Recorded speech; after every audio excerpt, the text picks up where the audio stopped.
listen to It Came From the Radio, you know this is Dr. FeLdy. I'm here with Mike Oppenheim. He's an author, filmmaker, and podcaster with several books under his belt that you can find at mikeyup.com. Welcome. Hi, thanks for having me on. How y'all doing today? I'm doing really well, actually. It's nice and sunny here in Arizona. Nice. And probably a lot hotter here than New York, but we're not going to talk about the weather, listeners. Don't worry about this. Let's get right into it. So now on his website, he wrote a piece, Six Things I've Learned About Sadness. Now we all have things that make us sad. I was thinking about this the other day. I was like, I reckon if there's a human here that is not sad about something.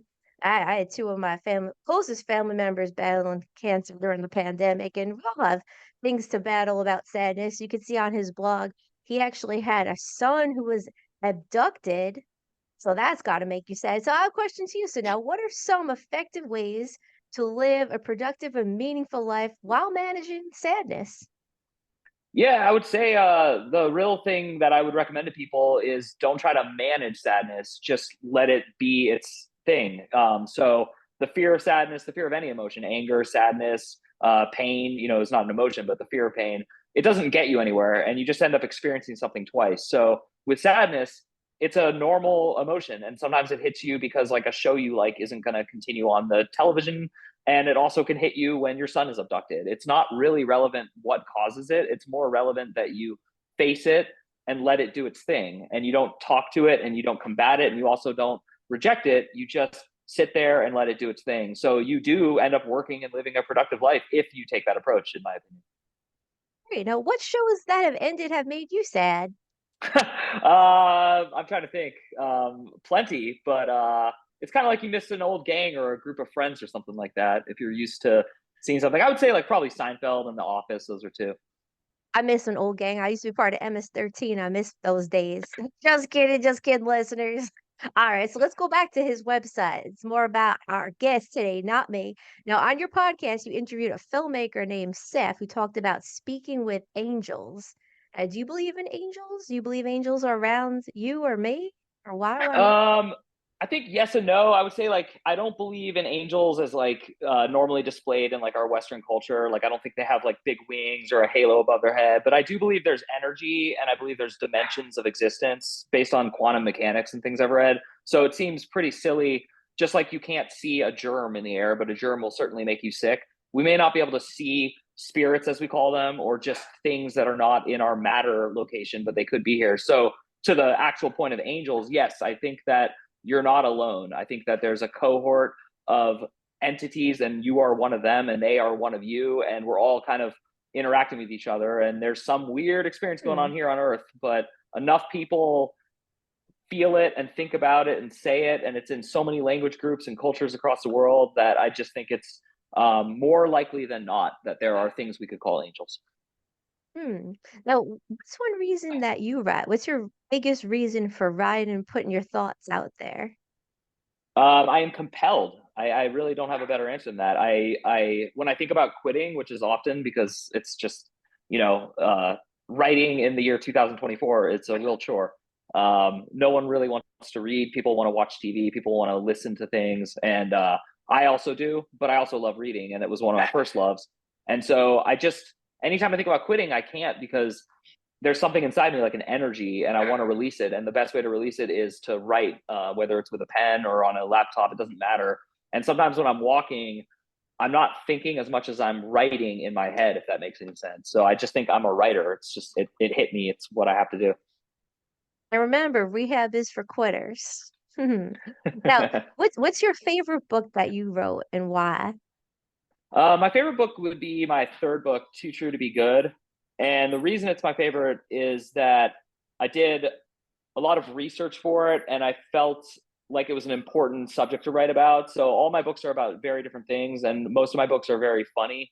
And this one is a lot more serious, and it's about the prison system, specifically in America. And I think what I wanted to do was um, I wanted to write it. I did a lot of research, and it's just the prison system's terrible. And no matter who you are and what you did, you're going to go in there and you're going to have to face things that are going to make you probably less compassionate, less kind, and less good. So it doesn't seem like it's rehab. And if it's not rehab, why don't you just call it like go here to die camp or something?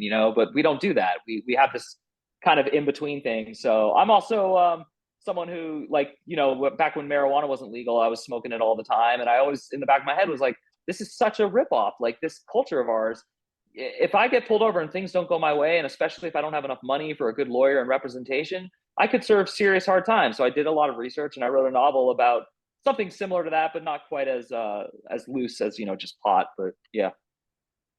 Right. I mean, well, I could get into a whole bunch of information about my past lives, about growing pot, maybe near Homeland Security. It's out of the statute of limitations, but we'll do that another day. Now, back to your podcast. Now, you interviewed a psychic, Jamie Lynn. What predictions do you recall that she had for the 2024 year or maybe even beyond?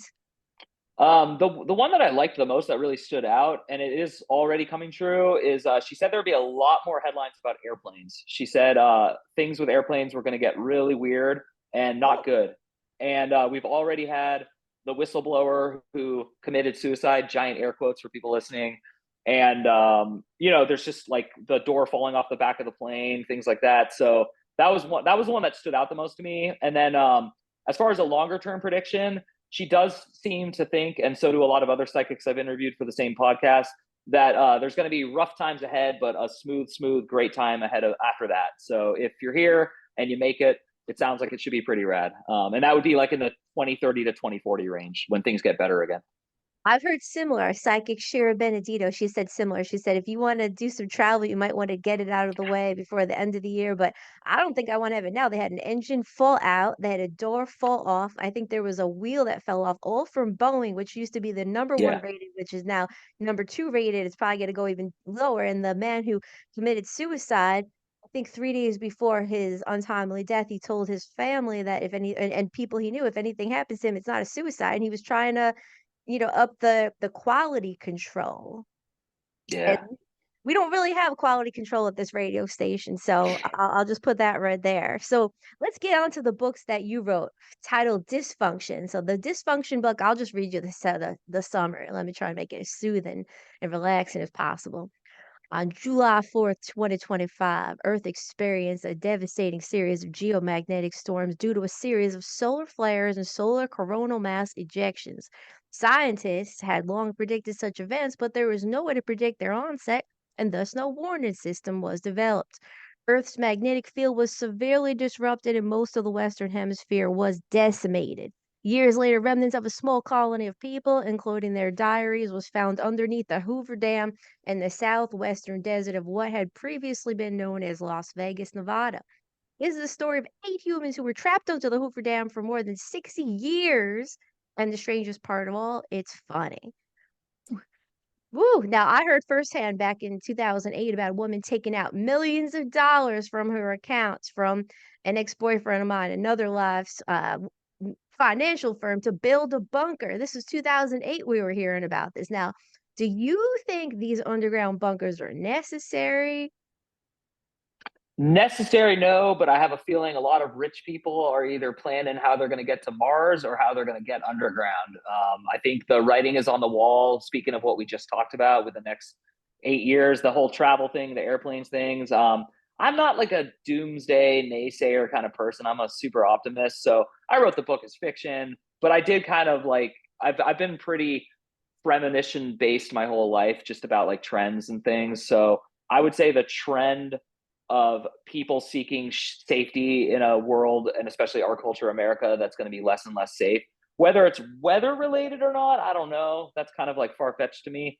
But the premise for the novel is more about just how crazy people would go if they're forced to live together in and what I wanted to do was they're trapped in a bunker that's for 1,000 people. So it's not like it's space is an issue. They're not like crowded. It's not like people on a spaceship. It's they have abundance. They have like a liquor cabinet with like enough liquor for 1,000 people for 100, for 10 years. So food is not scarce. But what is scarce is sanity. And so that's kind of the premise and how the novel works out. The ironic thing about spacecraft, very much room, very much space on a spacecraft.